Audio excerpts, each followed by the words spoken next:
Okay, so this is the afternoon 5-in-1 free response question. Most of you could at least get most of the points for finding the absolute minimum.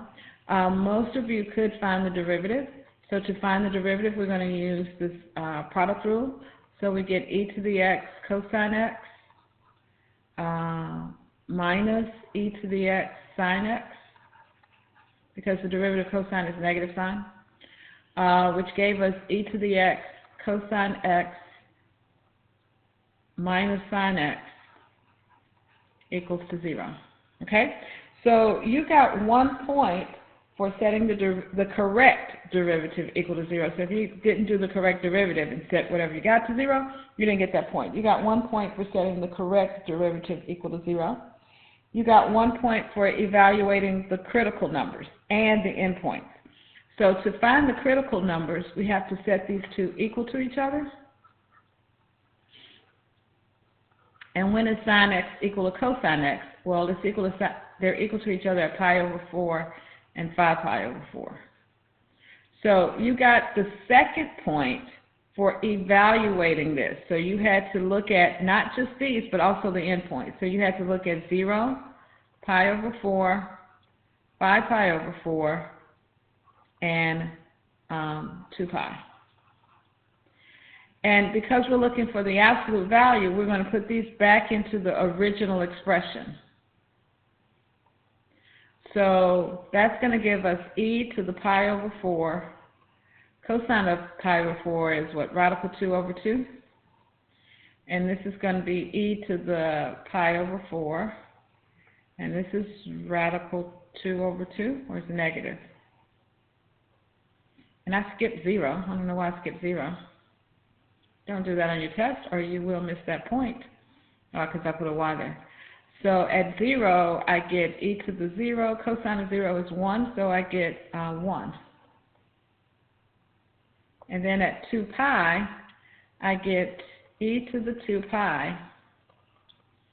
And the cosine of 2 pi is 1.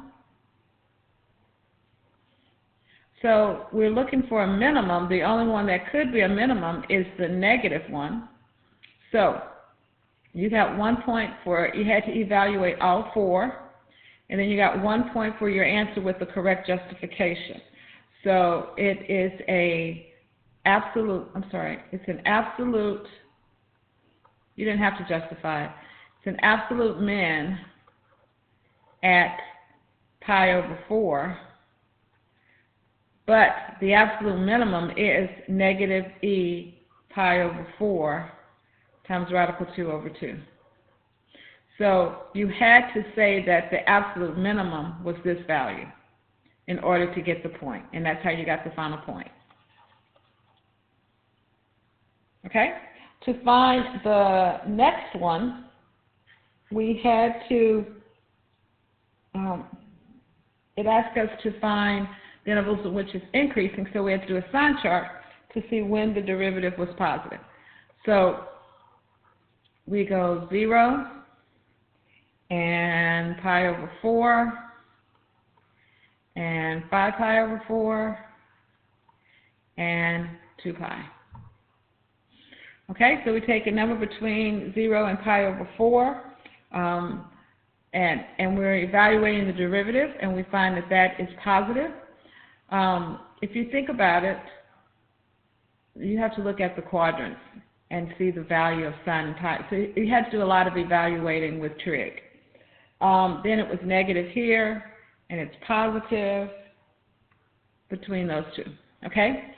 So it is increasing from 0 to pi over 4, and from 5 pi over 4 to 2 pi.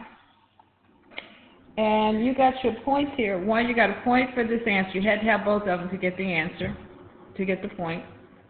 And you got a point for the justification. Well, the justification is it's increasing,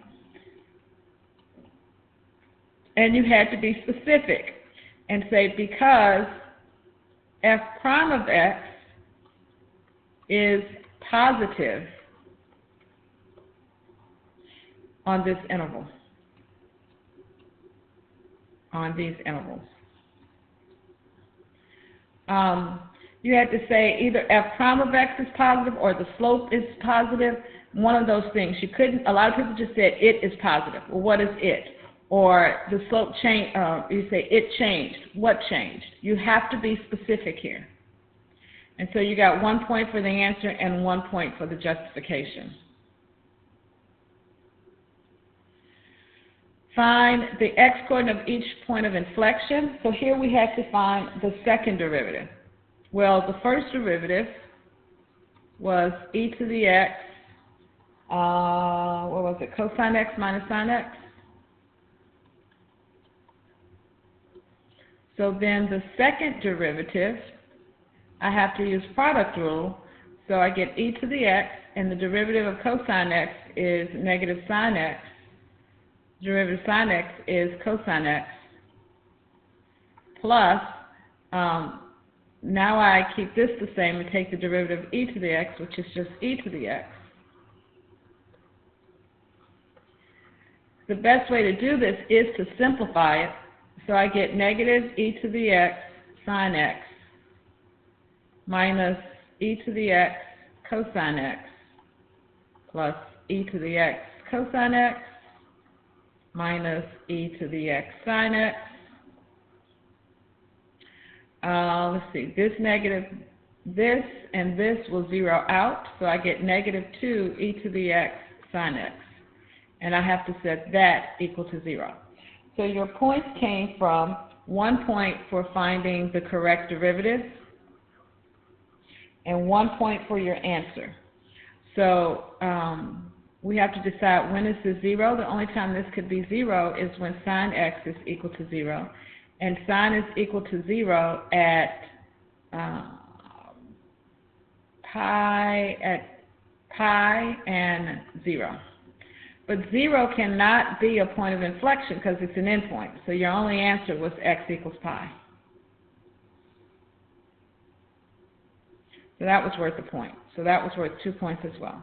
And then the last one, most of you did not get this, but the reason we've talked about, I can understand you're not missing that, but you should have at least gotten the estimation, the approximation. So to get this approximation, we have to find f prime of pi over 2. Well, recall from earlier, f prime of x is equal to e to the x, what is it, cosine x minus sine x. So f prime of x is equal to e to the pi over 2 times cosine of pi over 2, which is 0, and sine of pi over 2 is 1. So this is equal to negative e to the pi over 2. Then we have to evaluate f of prime over pi over 2. And f of pi over 2 would be e to the pi over 2 times the, what was the original? I have to go back and find that original. It was just e to the x cosine x, which is cosine of pi over 2, which is 0. So your tangent line would be y minus 0 is equal to negative e to the pi over 2 times x minus pi over 2.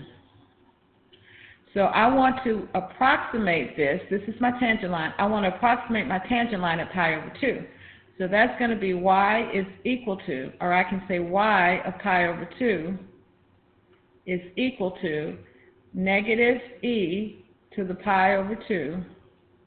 Actually, I'm evaluating this at pi over 2 plus 0.1. So let me go back over there because that's where I'm evaluating that. I'm evaluating pi over 2 plus 0.1. So that's equal to negative e to the pi over 2 times pi over 2 plus 0.1 minus pi over 2. So that gives me negative 0.e to the pi over 2. And that's your first answer. That is the approximation of that. So that's 1 point. Now, it wants to know if it's going to be, if the estimated is greater or less than the true value. Now, the way we find that is that we have to look at the concavity of it. Again, if it's concave up, then my tangent line is an under approximation. If it's concave down, then my tangent line is an over approximation. So we need to figure out what is f double prime of pi over 2. And we said that f double prime was negative 2 sine, I think it was negative 2 sine e to the x times e to the x. I have to look for the second derivative. But I have it somewhere. Yeah, it's negative 2 e to the x sine x.